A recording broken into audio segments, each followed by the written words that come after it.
he said that, because I asked him about the SONA this morning, he said, oh, it will be short. Are we speaking relatively, sir?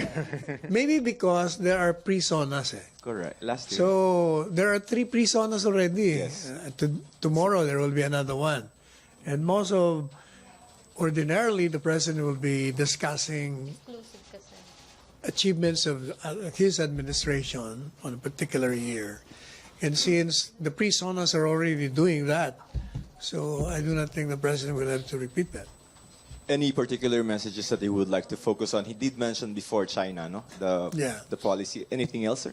Wala, yun lang ang sinabi niya. He will, quote, educate those critics that say that he's violating the Constitution. So, yung China po will take up most of the SONA time, no? Hindi naman niya sinabi. Sinabi niya, short lang.